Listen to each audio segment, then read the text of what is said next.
I'm Mark Sponsler, and welcome to the Stormsurf Video Surf Forecast, the week starting Sunday, March 14th.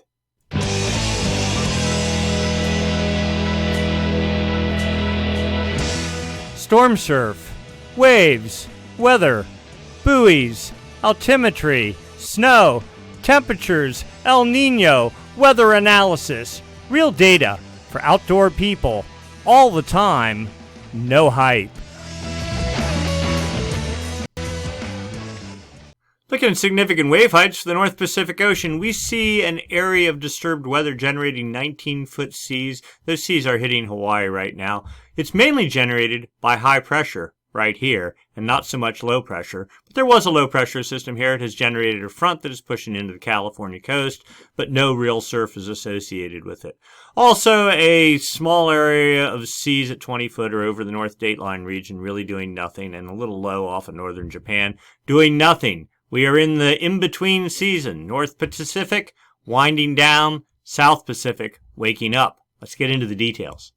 As usual, we'll start by looking at the jet stream, and as you can see, the jet stream is pretty much a mess. We're looking for a trough, a dip in the jet, and there sort of is one right there. That helps create a counterclockwise flow aloft and down at the ocean surface, and if that low is strong enough, it generates winds. If the winds are strong enough, they generate seas. If the seas are high enough, as they radiate away from the fetch area, they turn into swell. Swell, when it hits your beach, turns into surf.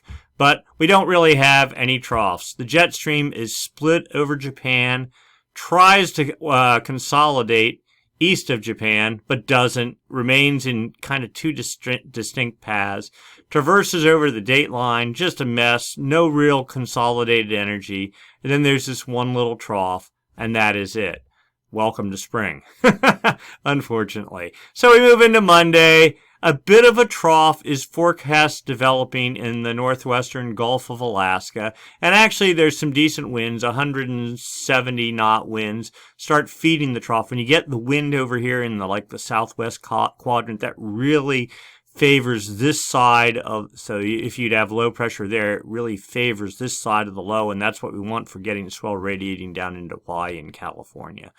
So maybe there's some hope there starting Monday night into Tuesday, even into Wednesday. The low continues in the central Gulf, and notice back to the west, the jet starting to look a little bit more organized, still split, two parallel streams, actually three if you count that up there, but you know, at least there's a little hope. The low continues in the Gulf even into Thursday, and then Friday, the trough, the low, moves inland. We see a trough trying to carve out here off of the Kuril Islands and Kamchatka.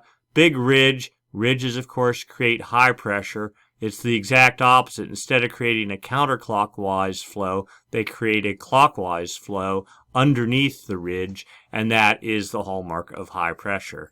And then you see a bit of a trough here come like Friday night, Saturday off of California. Not sure if anything's really going to materialize from that. Then you get into, where are we? We're into Sunday morning. Another trough forecast over the night, North Dateline region. Jet looking much better, much more organized. Bit of a pinch trough.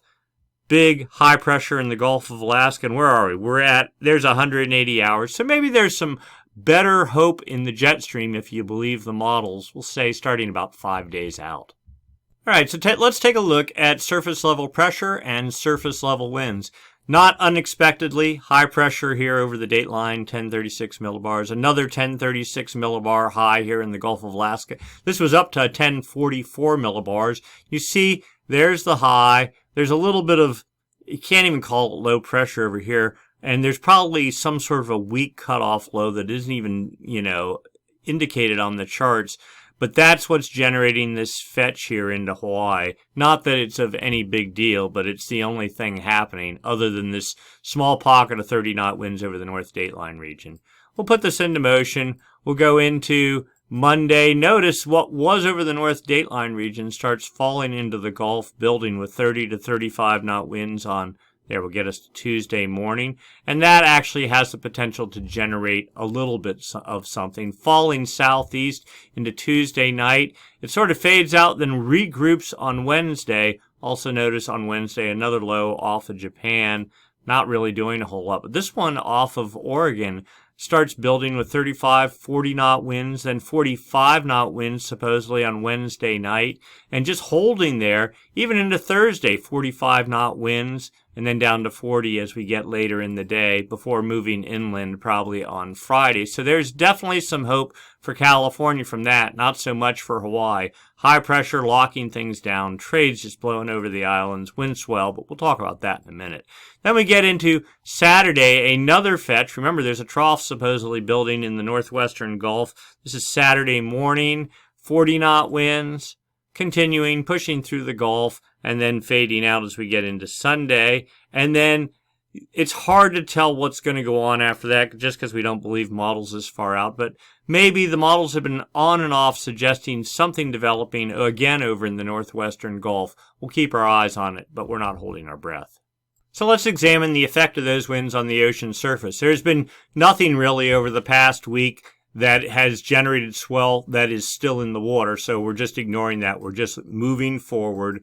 We're into Monday. We know there's some low here developing in the Gulf, and there it is, 22-foot seas, maybe 22.8. Can we get to the magic 20? No, we can't even get to 23 feet. Okay, but maybe some sideband swell from Hawaii from that, and something moving towards the U.S. West Coast. But it's when this gale redevelops on Wednesday night into Thursday off Oregon.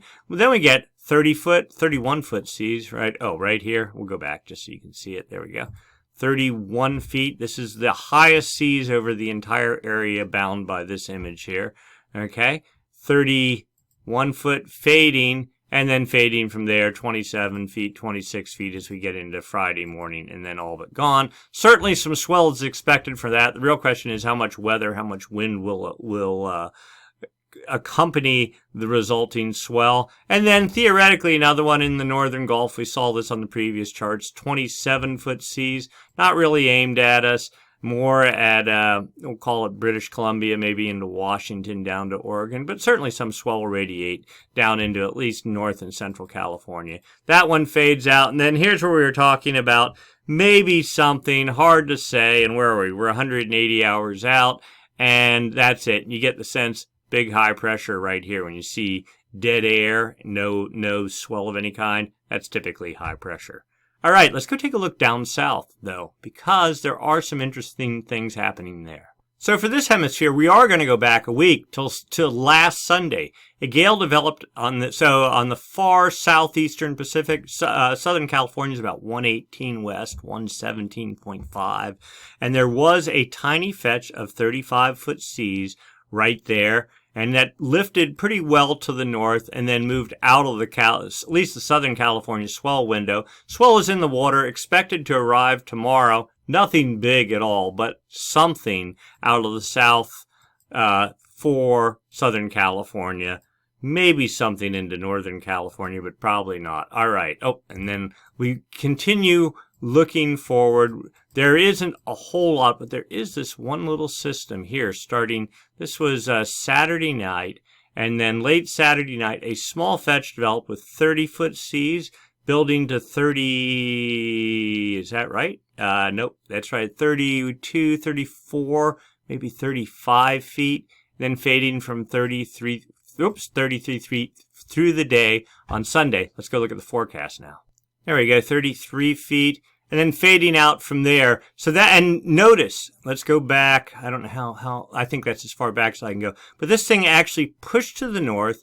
All fetch was aimed to the north, and it's positioned pretty well to the north. So swell, now maybe sideband energy for Hawaii, but Tahiti's like right in the middle of that window. So hard to say there. But certainly California on down in Central America, and the northern reaches of South America might see some energy from this. But also today, right now, gale is developing off the Ross Ice Shelf. Notice how much of the ice has decayed. This is typical. It's the middle of summer down there, actually late summer. So ice is at its full max melted point. It exposes a lot more area, so if you have any sort of a gale, it'll get a traction on the ocean surface. Once we get into the depths of winter down here, the height of northern hemi-summer, the ice will build the whole way up to about 62 south, somewhere up here. So that's That's quite a distance there. It's like 600 miles of ice. Anyway, all right, so let's put this into motion. You notice as we get into tonight and very early tomorrow morning, seas build to 43 feet. This lifting a little bit to the northeast, not a super lot, but enough and holding together. So certainly potential. So there's swell in the water coming tomorrow. Then there's a swell from this little gale here. Then the swell from this one. All these seem pretty much in the bag. And then under New Zealand, a sort of, we'll call it a primer gale on Tuesday, smaller, and then a broader system starts setting up, not as high as seas, but over a lot larger area as we get into Wednesday, Thursday, and then maybe another area. Now, this is better for Hawaii with 20, 22, 24, 26, maybe 27-foot seas, and all in a good area for Hawaii. Look at that, just sort of continuous, ongoing seas. Oops.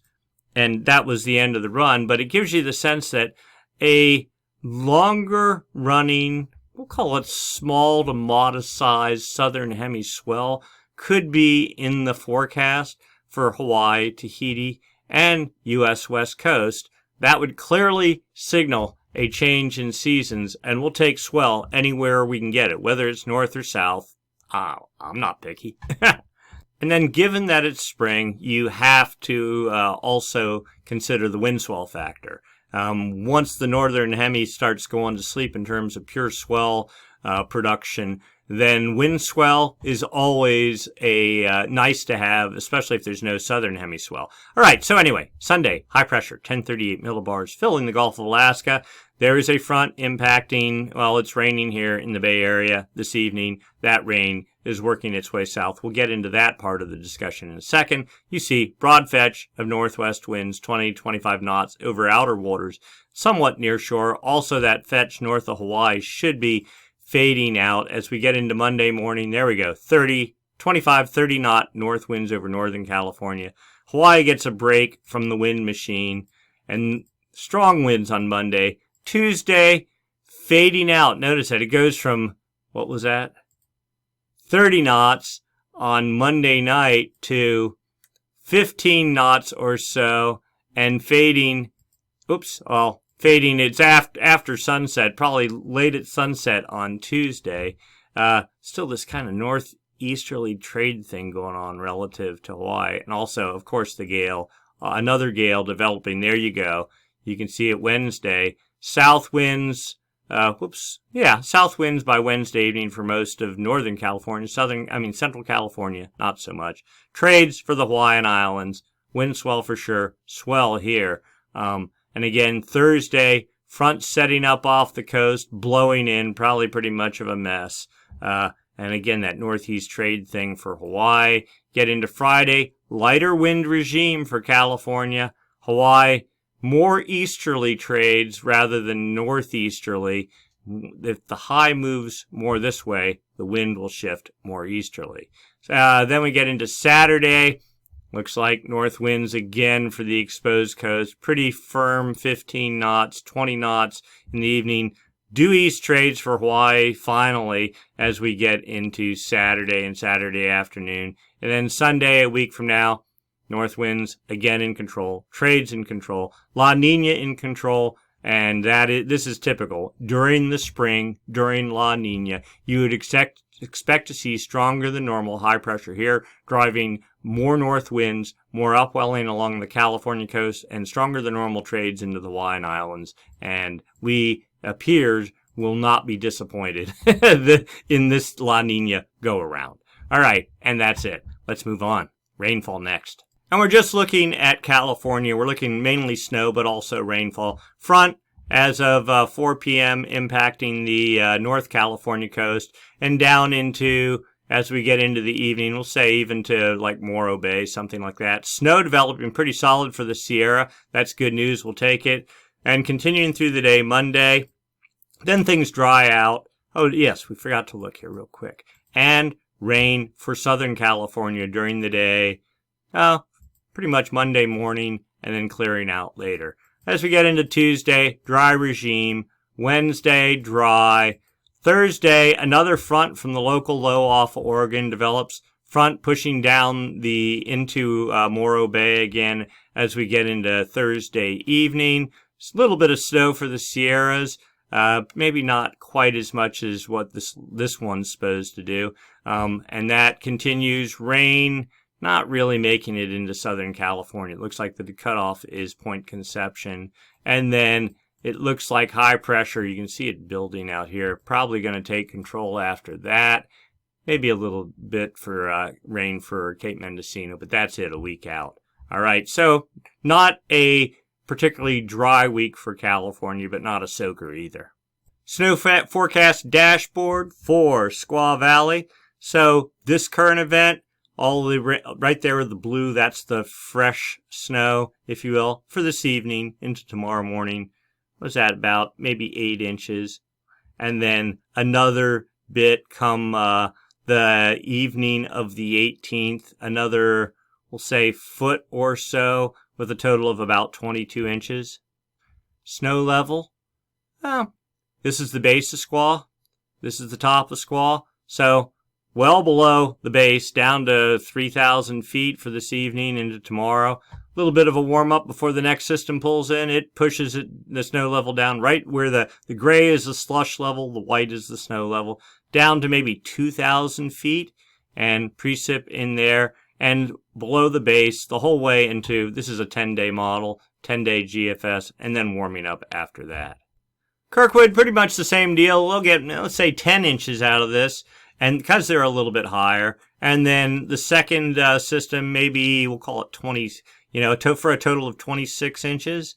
And snow level, here's the base of Kirkwood, basically at the base or below the entire time until you get 8 or 9 days out.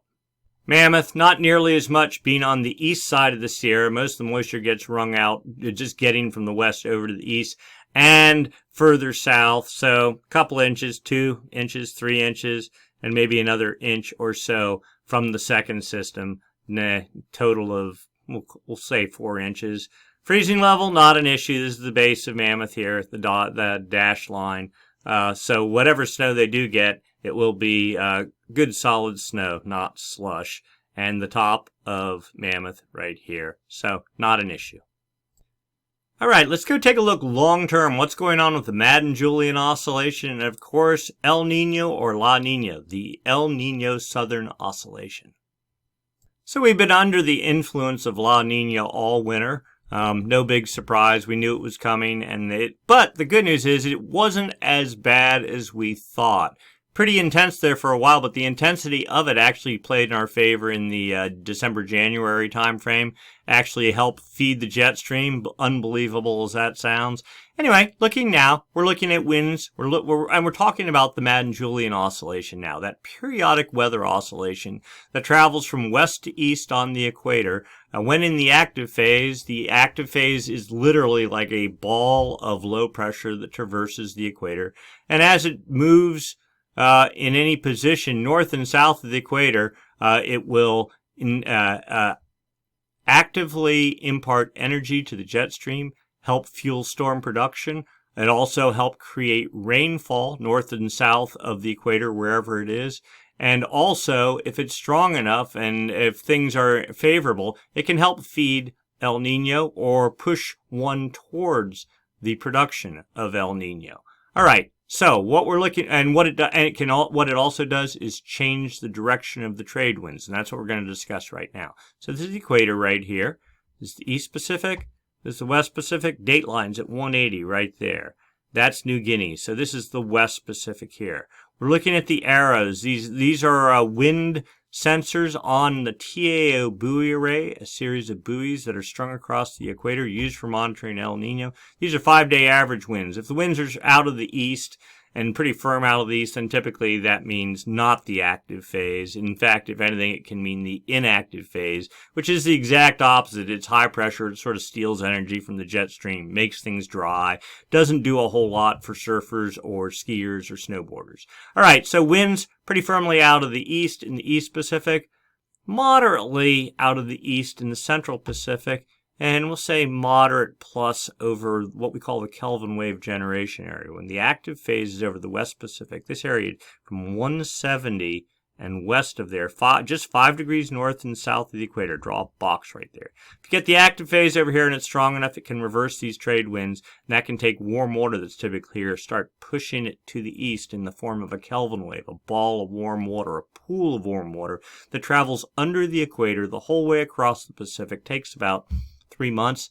And then when it hits Ecuador, it'll erupt to the surface, create a warm pool there. And if you get successive Kelvin waves, that can help kick off El Nino, or at least be a symptom of El Nino. We don't see that happening right now, though. Okay, so it's not the actual winds, though. It's the anomalies, the difference from normal for this time of year. So these winds are strong, and look at that, the arrows, quite strong, just in this one little pocket right here, though. As soon as you get out of there, you actually see weak westerly anomalies setting over we'll call it the East Pacific, and even the Central Pacific. That's good. And in the Kelvin wave generation area, still these east anomalies persist. This is the hallmark of La Nina. You get the active phase blowing over here. You hope that it's going to do something, but no. La Nina is like a larger oscillation. It just stomps on the MJO, the active phase of the MJO. Doesn't do anything for it. And in fact, when the inactive phase moves over this area, it coupled with La Nina actually enhance trades, and that's make trades much stronger than normal, creating massive upwelling and dryness. All right, let's talk about the east or west component of the wind. Zonal wind anomalies is what you call it. Is it stronger out of the east, stronger out of the west? Okay, and this is the whole planet on one chart. The date line runs right up the middle. Okay, the West Pacific starts at 135 east, right there. And the Kelvin wave generation area ends right there. The Pacific ends over somewhere around 80, so what would that be? That's 90, so right around there you can actually see the line on the chart. Okay, but it's this West Pacific area that we're most interested in. If there's going to be a change in La Nina, a significant change, this is where you're going to see it first. You can see the purples, blues are easterly anomalies back in February. Pretty strong, okay? But they've been fading, pulsing a little bit over one little pocket right now, but are supposed to be much weaker than what they've been. Maybe coming up so this is just 7 days here, right? So maybe the 18th or 19th they'll build a little. But you kind of get the sense that the east anomaly pattern that is the hallmark of La Nina is maybe losing a little bit of its energy. Maybe it's just springtime, or maybe it's something more. That is still to be determined. So we continue on our quest for understanding the MJO. We go out 2 weeks. Now we're not looking at winds. We're looking at outgoing long-wave radiation. Sun reflectivity off the ocean surface. Fancy words for cloud cover. Where the blues are, there's more clouds. That's the active phase of the MJO. Where the orange and reds are, that's the inactive phase of the MJO. Dry air, high pressure, no clouds.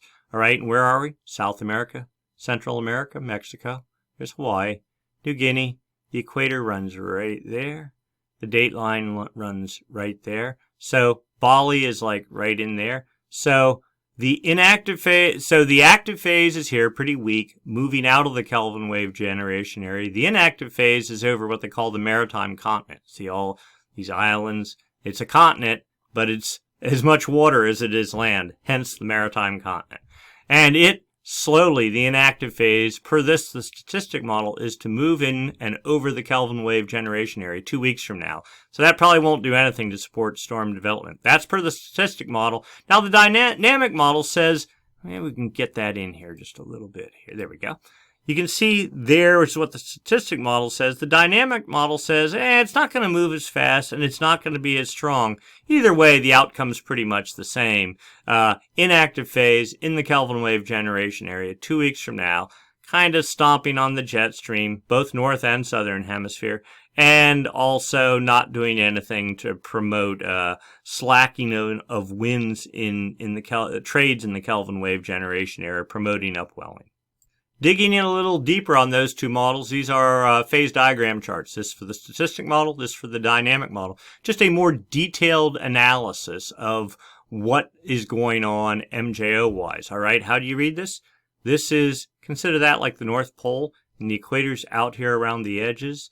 The MJO moves from west to east, from the Indian Ocean to the maritime continent, over the West Pacific, East Pacific, under the United States, across the Atlantic, over North Africa, back to the Indian Ocean.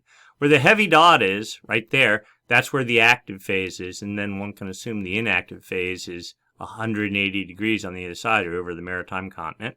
Okay, and the closer the dot is to this circle, the weaker it is. So a weak inactive phase over, we'll say, North Africa, if you would believe that. And the forecast is for it moving into the Indian Ocean 2 weeks from now. The dynamic model saying pretty much exactly the same thing. So the two models more or less are in sync. There's maybe some argument about what the inactive phase is doing over here, but these charts don't map the inactive phase. Okay, precipitation, upper level precipitation. And this runs about a week ahead of what's going on down at the surface. Yellows and oranges, dry air, greens, wet air. All right, so what are we looking at here? So 8 panels. Each one has South America, Central America. Hawaii's right, a dot right there, New Guinea there.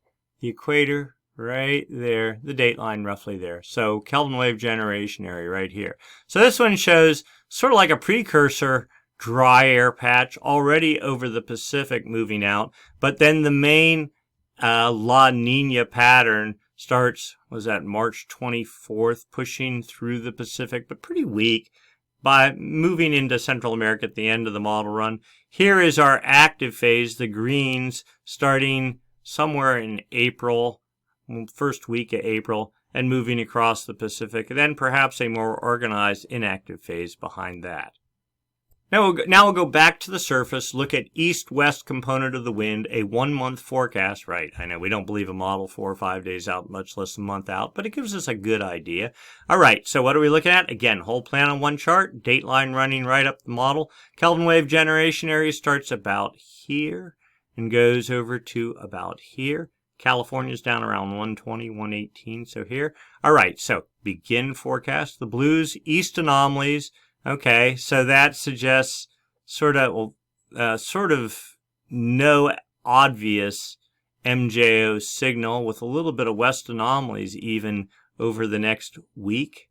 Okay, but see that dotted contour? That's the inactive phase of the MJO. And though it shows it sort of broken up, consider this all one connected thing. You can see the inactive phase moving from the Indian Ocean over the maritime continent, and then into the West Pacific starting the end of March through at least mid-April, with east anomalies building. Okay, so that would be a big fat, probably not a great time for swell production. Also notice now, too, westerly anomalies. Remember when we said the active phase is south of anywhere? Well, this really isn't.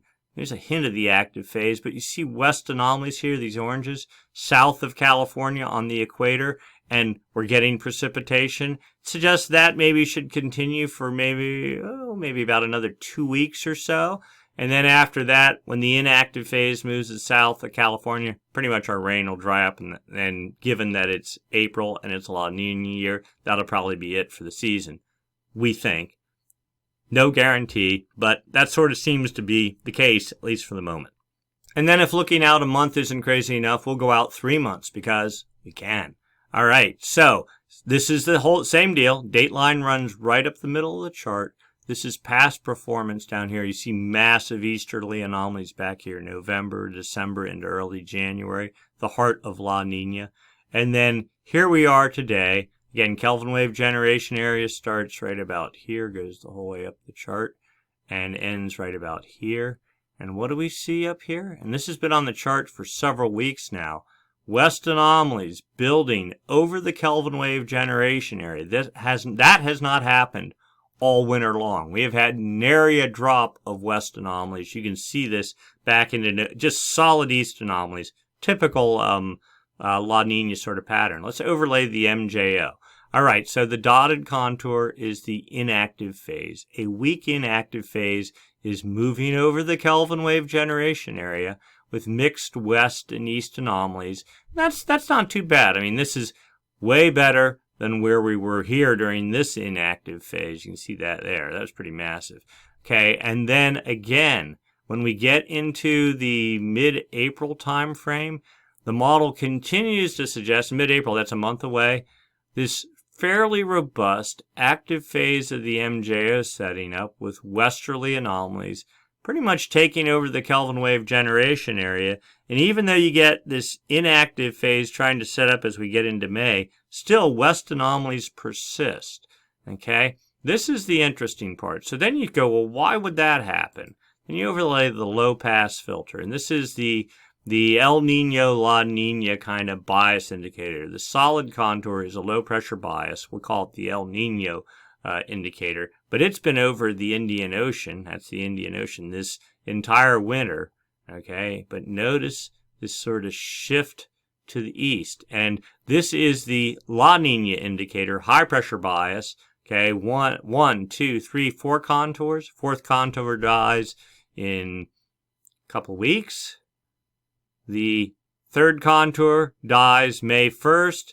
The second contour dies the end of May. We're down to one contour, and it starts. So this moves like the MJO, but just a lot slower, and it's a lot stronger wave. But as it supposedly moves out, the low pressure bias moves into the Pacific, and then the active phase is able to get traction and start doing its magic.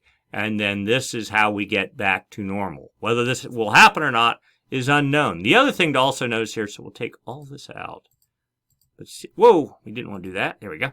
But notice east anomalies here, and notice how they start shifting off to the right as well.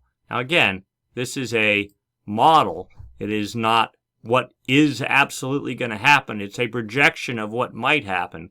But this projection should suggest that La Nina is going to die in the Pacific, or at least shift significantly east. So here's California here. So shift over the U.S. mainland by the May time frame, and the Pacific Ocean will now have a chance to maybe allow a normal pattern at least to become entrenched, especially over the important Kelvin wave generation area. All right, so now let's talk. We're done with the MJO part. Let's talk about La Nina, El Nino. First off, we're going to look at subsurface temperature anomalies. So this is the West Pacific here, East Pacific here. We're looking down into the ocean. We're trying to understand the balance of warm and cool water, because when you have strong La Nina, typically it enhances trade winds, takes warm water that can be present in the East Pacific, shoves it all to the west. Pretty obvious looking at this here. The 28 degree isotherm, that's 28 degrees centigrade, has moved from, it was like solid forever at 165 east, has moved to 170 east, and maybe even a hint more than that, suggesting that maybe trades are dying. This warm water is starting to move or shift slightly off to the east. The 24 degree isotherm here, which was completely non-existent all winter long, all of a sudden magically appeared and is starting to get thicker, suggesting trades are dying here, allowing the sunlight to warm the ocean and build a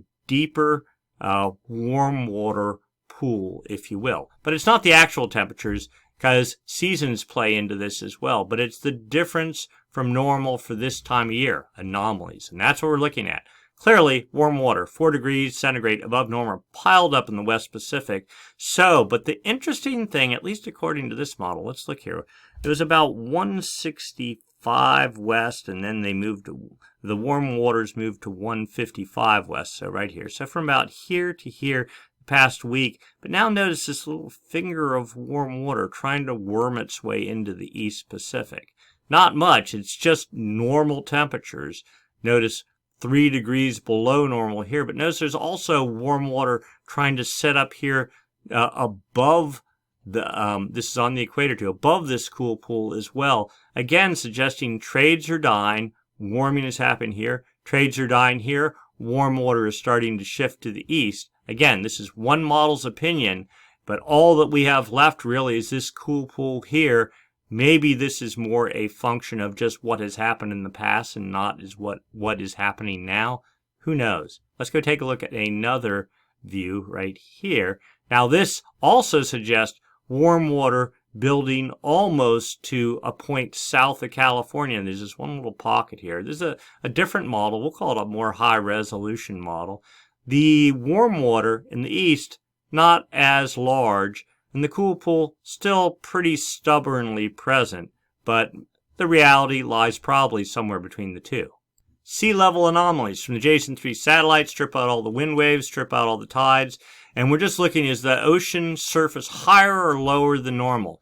So what do we have here? South America. This is Chile down here, Peru here, Central America, Mexico, Baja, Hawaii right there.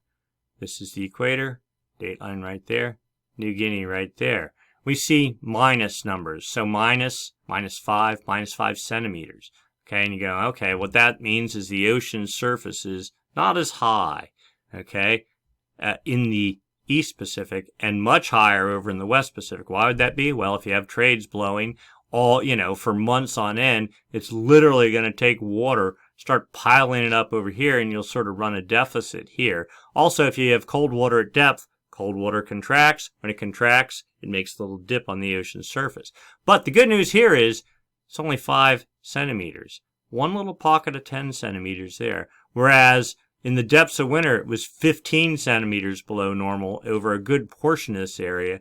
Now it's looking like we're approaching normal. And you look off of Ecuador here, and it is above normal, suggesting that something's going on. And clearly, we're in a state of change. Now, you can still see the pattern, this triangle from, say, Point Conception out to the dateline, then down into Chile. Okay, that's still if you had high pressure here, driving trades, and high pressure here, it circulates in the reverse direction, driving trades. Okay, and that's how you get this, triangle pointed this way. But you see warm water trying to push in here, warm water trying to build here, warm water trying to wrap around the sides. I mean, this isn't temperatures, but one can infer that it is temperatures, suggesting that La Nina certainly not as strong as it has been. And then upper ocean heat anomalies. This is the West Pacific here, East Pacific here. This is over time. So this is temperatures, cold water in the upper 300 meters of the ocean surface. Our La Nina started in April. This is the last, if we can slide it up here, that was our last Kelvin wave from March a year ago. All of a sudden, trade started nuking. We got upwelling. We tried to get a little Kelvin wave, warm water pushing east. It faded. Cold water, the peak of La Nina. Here we are now, and notice this. Warm water encroaching off to the east, the furthest it has been since, well, at least June or July, and one could argue that it's a much warmer water, or at least it appears to be, so this is even stronger than this, and this is maybe approaching Kelvin wave status. Probably not yet because we've had no west winds. The blocking pattern is still in place, but there certainly is a large buildup of warm water in the far West Pacific. All right, so let's go to look at the surface. News is good here as well. South America, Chile there, Peru there, Central America, Mexico, Hawaii. Now we see warm water starting to build off of Ecuador right here, and being caught by the trades, pushing out to a point almost south of California. Okay, not a big footprint, but a little bit. And then we look at the water temperatures continuing on the equator, the whole way from there over to the dateline. And you have to take my word for it here, but even last week, these waters were a lot colder than they are here, and certainly out in here, dramatic warming. It almost appears as if the trades have just significantly slackened off, and the sunlight's getting a lot better purchase on the ocean surface and warming temperatures. There was also, since last year, this stream coming off of Chile and pushing out towards the dateline. It has dramatically backed off just recently, and instead what you see is like this building triangle of warm water right in here. Now we're not, and the official El Nino monitoring region is from 120 west, and where's the equator? It's right here. It's sort of doubled here, but 5 degrees north and south of the equator from 120 west out to 170 west, right in there. So this is the official El Nino monitoring region. This is the Nino 1.2 region right in here. So one would guess when we go look at these temperatures are going to be warming here and warming here. That would be a clear indicator that La Nina is losing ground. Sea surface temperature trend. All right, so South America, Peru right there, Ecuador right there, Central America, Mexico. Warming. Not as strong as it was. I think last week it was like filling this entire area. It's warming there, but there's this pocket of cooling there. It actually looks like it's losing ground. You see little bits of warming here. It's like it was a localized easterly wind event that is losing some ground. This area here still present, cooling, and it's just on the equator, 5 degrees north and south of the equator over the entire Pacific. That's what really matters. And we're really focusing on this area because this is water that has been very cold and trades have been very strong. And it appears that temperatures are warming, trades are weakening. Again, just sort of going along with this trend that we're seeing across the Pacific. Again, the backed off view, you can see it, that warming triangle building right there. And then the cool triangle that was filling this entire area. Now, just sort of the leading edge is there. Not nearly as cold as it was. Again, suggesting that maybe either La Nina is dying or it's certainly taking a significant pause. Sea surface temperatures in the Nino 1.2 region, that area right there along Ecuador, out to the Galapagos. Temperatures, as expected, upward trend, plus 5.67, half a degree above normal. Okay, this is not an El Nino, La Nina indicator area, but it suggests for sure that trades are dying here. Temperatures are warming, even though in the official El Nino monitoring region, the 3.4 area, temperatures there warming down the past couple of days, but still 3/4 of a degree, 237 thousandths of a degree below normal, which is almost normal. You have to be half a degree below normal for 5 consecutive months. So to be La Nina, we certainly have been there for months and months and months. The good news is in the past week, we have peaked up above the La Nina threshold. That does not mean that we're out of La Nina, but at least it's a little bit of hope, a glimmer of light at the end of the tunnel, all the metaphors you want to use, suggesting maybe we're through the worst of it. One last index, the Southern Oscillation Index. We've talked about subsurface temperatures. We've talked about surface temperatures. What about the atmosphere above the ocean? It is the coupling of the atmosphere with the ocean that produces this El Nino, La Nina thing. They all have to be in sync. So, all right, this is the difference in pressure between Darwin, Australia, and Tahiti. Tahiti, of course, is in the Pacific. Darwin's over the Indian Ocean. When the index is negative, it suggests lower pressure over the Pacific than in the Indian Ocean. Today's value, minus 2.44. Not very much negative, but yesterday it was negative. And the day before that was negative. And we had a 14-day run or so back here later in February and early in March. Okay, what's that mean? Well, it's kind of noisy.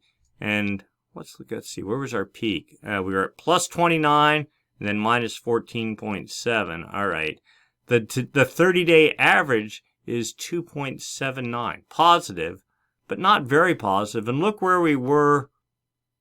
Back in February, plus 15. All right. So that's good news. That suggests pressure is dropping in the Pacific. And then we look at the 90-day average. Okay, that's, a very lagging indicator. Today, plus 12.12. Okay, but where were we? We were up at 15.75. I think that was the peak, February 23rd. We're sliding down from there. Let's graph this out. Here's the 30-day moving SOI graphed out. You can see the steady drop in the Southern Oscillation Index, suggesting that pressure is dropping in the Pacific just since, we'll say, somewhere in January. That's good news. And one would say, well, this is the active phase of the MJO. The downward spikes are the active phase. The upward spikes are the inactive phase. Okay, but it sort of seems like maybe we're past the peak. We're approaching the normal range. This would be good. Notice this was sort of like a mini El Nino. It wasn't El Nino, but the average was below normal, suggesting low pressure in the Pacific back in 2019. In 2020, the trend started changing. 2021, we were at the peak of it. We think we're heading towards a normal pattern. And then finally, The official sea surface temperature forecast for the Nino 3.4 region, that's the official El Nino monitoring region, from the CFS version 2 model. This model has been doom and gloom for the past month. All of a sudden, hey, we're in good territory. Solid contour is actual water temperatures through the end of, through March sometime. This is mid-April here, okay? But the forecast says, well, right here we are at about a quarter of a degree below normal, which isn't even in the El Nino, the La Nina range anymore. And the model says we're basically going to hang there the whole way from now into July, maybe losing a little bit, but still just roughly hanging in the 0.25 to a third of a degree below normal into the fall. Okay, this is getting more in line with all the other models. There's 20 some odd models that are used for monitoring El Nino, La Nina, dynamic and statistic. They're all hovering right around dead neutral sometime in the late summer. This model was down at 2 degrees below normal, which was unbelievable. But now it's sort of suggesting, well, maybe we're getting more towards the end of La Nina. Also, we're in the spring unpredictability barrier this time from March into about May, where all the models have a hard time knowing what's going on. This guy tends to be pretty good at getting a long lead idea of what's going on. So we're keeping our eye on this to see if these temperatures continue to creep up over the next couple weeks and go neutral. We don't expect any El Nino development, but just neutral would be good enough. Once temperatures get neutral in the ocean, it'll take 3 to 5 months after that for the atmosphere to respond and sort of flush out its La Nina tendencies and turn back into just a normal kind of pattern. But right now, things are looking pretty good. So for the immediate future, yeah, it looks like some swell front coming from the Gulf of Alaska. Low is to build up off the coast here. Two different ones. It's one long sort of system. So there's hope. Probably pretty windy, though, and junky. It's springtime. You know what to expect. The good news is, though, Southern Hemi is coming online. Tiny little swell for Southern California this week. And it looks like like a small one followed by a bigger one. And then maybe a whole series of weak New Zealand-style swells, which would get Hawaii in the mix. So that's all good news. And then after that, well, the long-term model is suggesting, hey, maybe La Nina's over. We don't know. It's a fool's errand to try to guess, but I guess we're a fool because we like to get at the leading edge on what's going on. Already looking to fall of next year, hoping that we'll at least be in a normal configuration, not any more La Nina, but it's way too early to know for sure. We're in the spring unpredictability barrier. Got to get through that. But come late May, June, we'll have a much better handle on things. All right, if you enjoyed the video, give us a thumbs up. We'd appreciate it. If you haven't subscribed, please subscribe. If you don't want to do that, that's okay too. We post the link to the video at the top of every page on stormsurf.com. All the data that you saw tonight is available there. Go root around, follow along, look at the wave models, all that. Oh, one other thing. The WaveWatch 3 wave model is ceasing to exist as of Wednesday. They're incorporating it into the GFS model. Okay, I mean, it'll still be there. It's still the same stuff, but there's going to be some transition. The files that we use and get to build all the charts, there's going to be some downtime and some major disruption. So just be forewarned that it might take us a couple of days to get caught up once all this change happens, but hopefully it won't be too traumatic. Other than that, thanks for watching. We appreciate your patronage, and we're going to do this again next week. Same time, same channel. See you then.